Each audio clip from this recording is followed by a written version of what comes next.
World's first and only dark-skinned activist is in the building.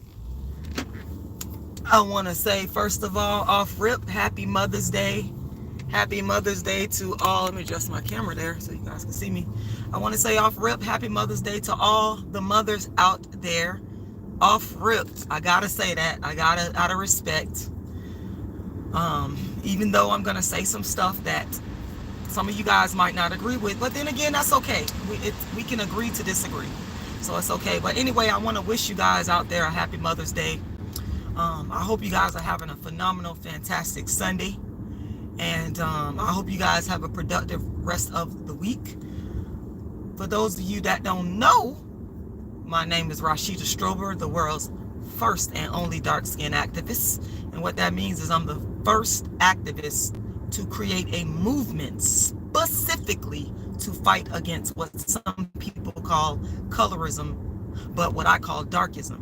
And I started this movement in the year 1998, way before social media, way before anybody decided to come online and talk about colorism. I always say that is because I got a lot of people that have been plagiarizing and ripping off my work. So that's the reason why I always start off with that introduction. You guys can go to my website, darkskinactivist.com, and you can download a free ebook copy of my book entitled Darkism, 25 Ways Dark-Skinned People Are Discriminated Against. And you know, you can Wikipedia me, Google me. I have other books I've written. I've written more books on dark skin than anybody in the world. I have a play that I perform on the Dark Skin Activist Tour. Been doing it since 2006. It's called The Dark Skinned Woman's Revenge. And on, you guys can do your research. Good morning, or should I say good afternoon? I said good morning. Good afternoon, AC Walker. You are first in the building. Good afternoon. Okay. So, and by the way, I gotta say, anybody you hear talking about dark skin and light skin and colorism on YouTube, you stole from Rashida Strober. You're not the dark skin activist. I put the colorism, light skin, dark skin issues on the map.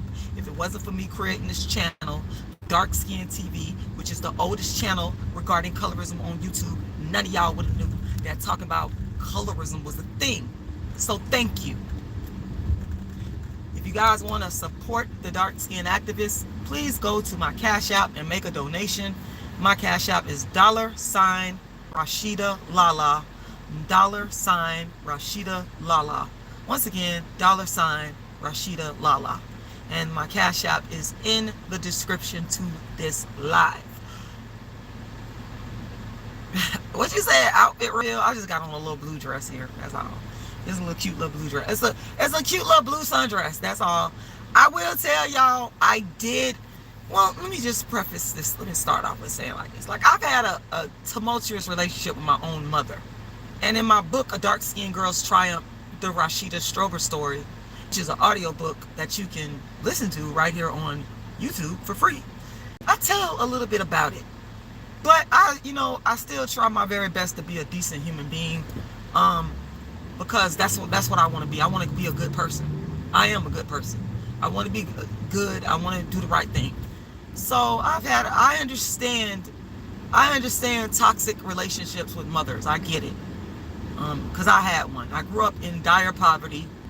Had a very difficult life coming up, trying to make it in the world. And that's why I'm anti-natalist. That's why one of the tenets of dark-skinned activism is anti-natalism, y'all. I do subscribe to the philosophy of anti-natalism because I believe that when we give birth, and I know that God said be fruitful and multiply. And this is something that I battle with myself on. God says be fruitful and multiply, but why is it that human beings that know that they can't take care of children emotionally, financially, and otherwise, why do they continue to have children in this world and cause them to suffer? That's the million-dollar question. That's the part that I can't get over. That's the part that I have this war, this battle with myself, trying to understand. And this Amora Lex, I think that's her name. Y'all done seen her, the The young lady with, I believe she got 5 kids, the same amount. Well, my mama had 6 kids. She has recently gone viral, y'all, for giving up her children to CPS. And she was actually on live talking to a CPS caseworker. Sounded like that was a CPS caseworker, about giving up her kids. And it's just takes me back to this philosophy of anti-natalism. And this young lady is, to me, she's like a light skin. Some of y'all might say she's brown skin, but to me, she's light skin.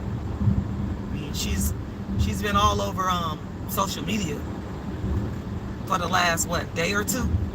I saw a video last night of her where she was on, like, I think Instagram, and she was actually giving up her kids to CPS. But she not the, let's keep it real, she not the only one to do that.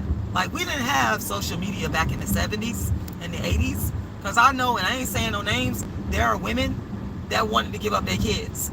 Their children got on their nerves so bad, they had so many of them, they couldn't cope. They wanted to give up their kids. So I do want to say that Amora Leck is not the first, and she's not the last. It's just, we live in an age of social media, and people want attention, people want clout. I ain't necessarily saying she want attention and clout, but why did she go on live to do it though? That's another, I mean, so in a way, you do want attention and clout, even if you say you don't, because you went live. Amora Leck, you did go live. You did tell everybody that this is what you're doing.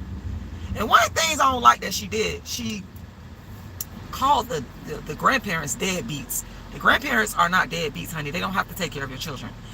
You and the baby daddies are responsible for the children. You and the baby daddies, not the grandparents. The grandparents did not lay down and have them kids. You and the baby daddies are responsible for them kids. So you are wrong for sitting up there calling the grandparents deadbeats. I don't know why people think grandparents are obligated. Grandparents are not obligated to take care of your children. I don't care what y'all say. Grandparents are not obligated to take care of your children. Now, let me say this about Amora Leck though.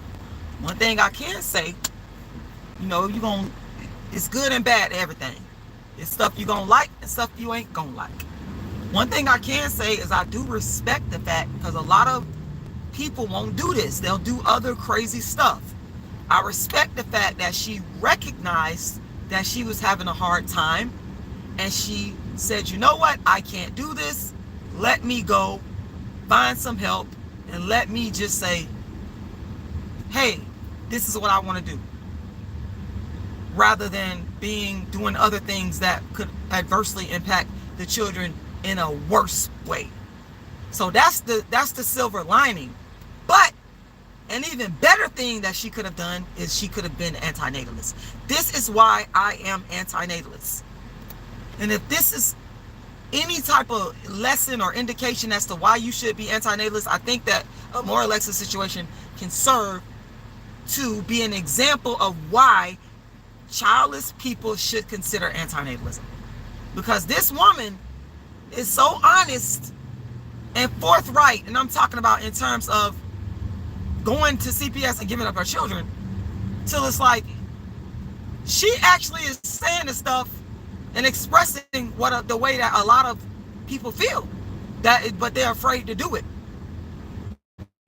So in that way, because I don't think I ever saw nobody come on social media and go to the CPS and say, I want to give up my kids voluntarily. I don't think I think she might be the first. And I'm always talking about first, like I'm the world's first and only dark-skinned activist. I think this lady might be the first person that I ever seen go to CPS and go live. That's pretty bold, y'all. That's pretty big. That's setting a precedent. But what I wish that these females would do, what I so desperately wish that they would do, is consider anti-natalism.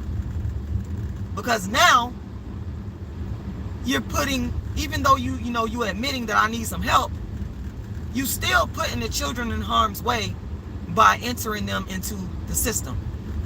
You're still putting them in harm's way of suffering by entering them into the foster care system. We know that there are a lot of bad things that happen to children in the foster care system.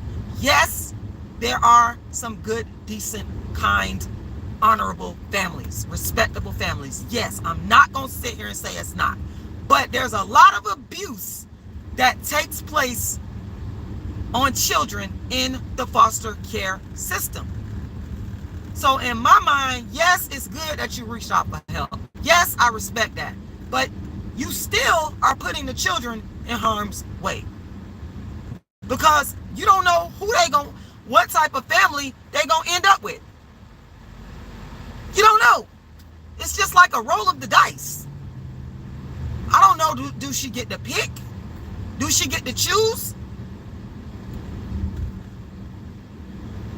Does she get to choose which family?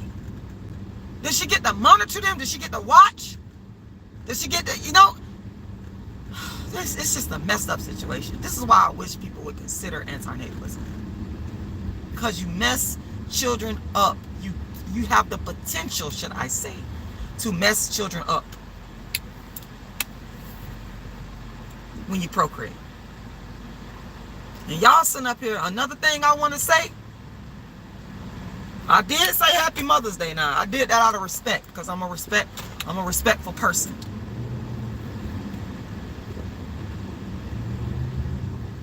I did say Happy Mother's Day.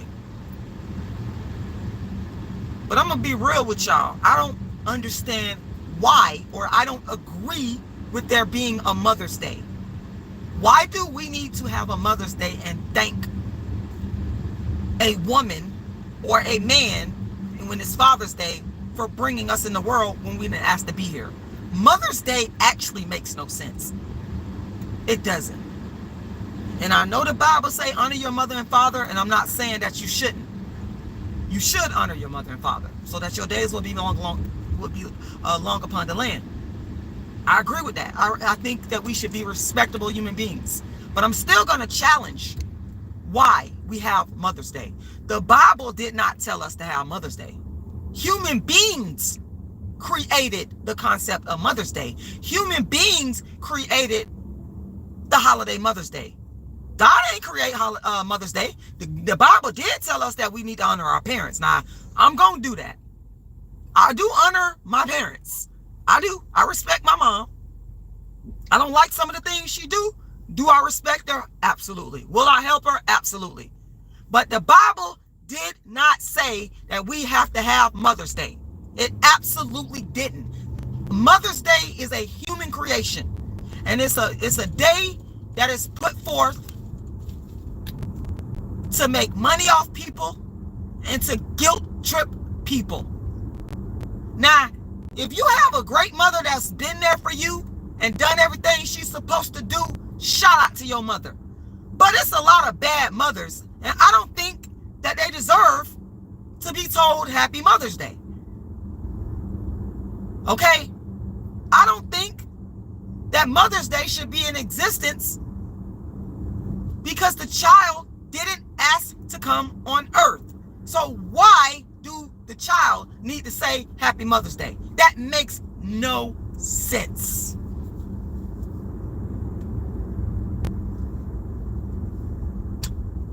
It's illogical. Well, thank you, TJ. And I did start this live off saying Happy Mother's Day. Y'all know I did. But I'm gonna tell what I think.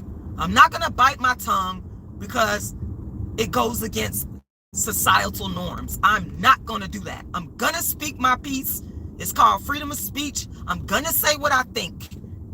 I don't care who agrees or disagrees. Mother's Day and Father's Day makes no sense.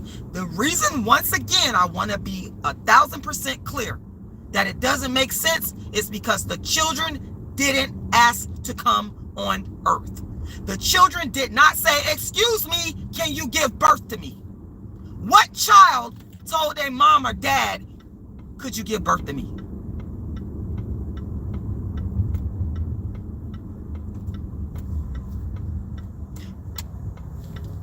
I'm waiting. before they was born was able to ask their mother or father to conceive them? None. So why are we having Mother's Day and Father's Day? It's illogical. It's illogical. It doesn't. I don't need my kids to tell me Happy Mother's Day. I don't care. The reason why is very simple. Because they didn't ask to come here. They didn't say, please give birth to me. So why do they need to tell me Happy Mother's Day? It's illogical. Now, if they choose to do it, I mean, I can't tell them. I'm not going to stop them. If they say Happy Mother's Day to me, I'm not going to be like, but I'm not going to be mad or upset or any of that. I'm not bothered by that. I don't need that type of validation. Some of these fake moms, they need that. Some of y'all are fake moms. Y'all are.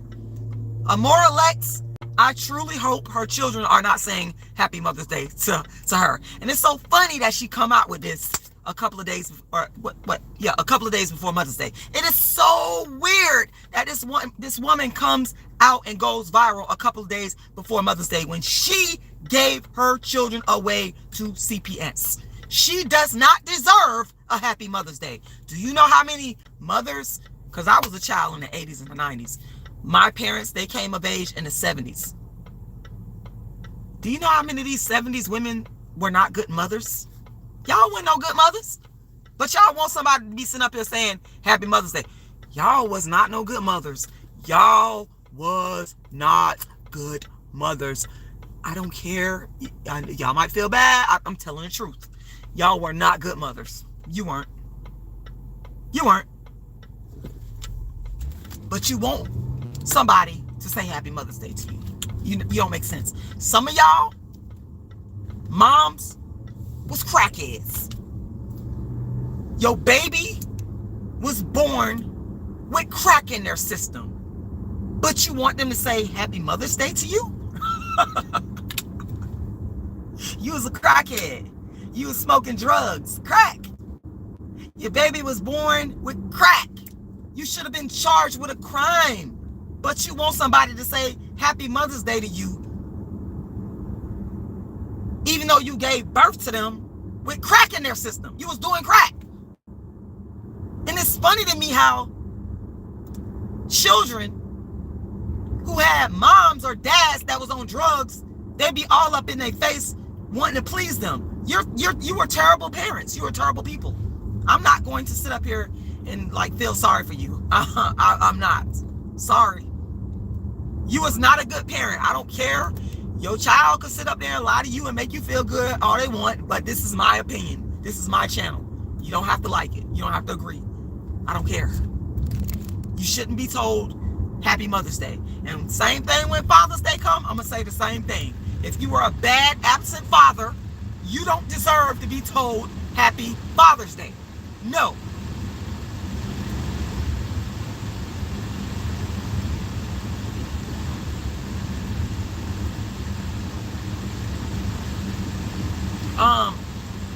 That's a whole nother live. I'll make a live about it. But that's how I feel, y'all. Children need to be respectful to their parents. We do need to have a reciprocal relationship of respect, because we can do great things when we love and respect each other. I will admit that. I fully admit that. I'm not saying to not be respectful to your parents. I am not saying that, because I respect my mom and I will help her. That's the truth to God.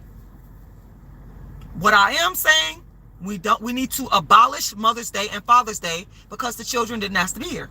That's what I'm saying. Stop sitting up here creating holidays to praise yourself for something that you created and that someone else didn't ask for. Stop. You want people to praise you for something that you did. You, mom and dad, you decided to become parents. The child didn't ask for it. But y'all want all the praise. I think it's preposterous. Nonsensical. I don't like it. I don't. And a lot of the 70s and 80s parents, y'all were among the worst parents in the Black community. Yeah, I need to do a whole live and talk about the parents that were giving birth in the 70s and the 80s. Y'all were, some of y'all, not all y'all now. I'm not talking about everybody. I'm not generalizing. But a lot of y'all were horrible. You were horrible. You weren't raising your children. You cared about the streets and partying. You didn't even want to be bothered with your kids. But you want somebody to sit here and say, Happy Mother's Day? Insane behavior. Yeah, I'm going to do a live about the parents that came of age in the 70s and the 80s. I'm going to do a whole live on y'all. A lot of y'all created hardships for people like me that came up out that era where I had to struggle and fight for everything. You made my life horrible because you decided to become parents. You 70s and 80s parents. Not all of y'all. Not all of y'all I'm talking to. And you kids that was kids in the 80s and the 90s, y'all know I'm telling the truth. Y'all know it's the truth. So stop lying, stop capping, and tell the truth. Speak the truth.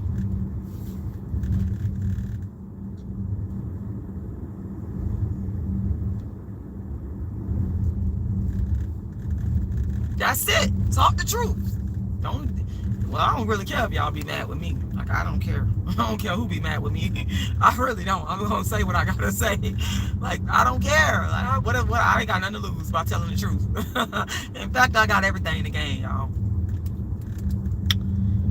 But that's it. That's pretty much what I got to say today, y'all. I hope y'all have a wonderful day. It's a beautiful day that God made. I love y'all. God bless y'all. And if you like my content, if you support my work, please make a donation. My Cash App is $RASHIDA'S. Once again, $RASHIDA'S. I would love to get at least one donation before I end this live. Y'all know that's my new thing. I would like to get at least one donation before I end this live. The Cash App once again is $RASHIDA'Lala. $RASHIDA'Lala. And the Cash App is found in the description to this live. The reason why I started saying I would like to get at least one donation before I end this live is because there's a pattern I notice of people enjoying my content, being entertained off my content. People even telling me, and I'm not even trying to be entertaining, but people telling me, oh, you funny, this is entertainment. But then y'all should donate, y'all should support. So I would like to get at least one Cash App donation before I end this live. $RASHIDA'Lala. Who got me? Who gonna show me some love today? $RASHIDA'Lala. Who gonna show me some love? $RASHIDA'Lala. $RASHIDA'Lala. That is my Cash App, y'all. Yes.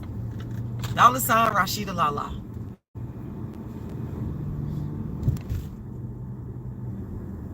Show some love. Uh-oh, I hear crickets now. Y'all get quiet when it comes time for donations. That's a shame. Y'all, some of y'all do. Y'all get quiet. Crickets. $RASHIDA'Lala. I should be good for at least one donation before I end this live. One donation before I end this live, y'all. One donation. $RASHIDA'Lala.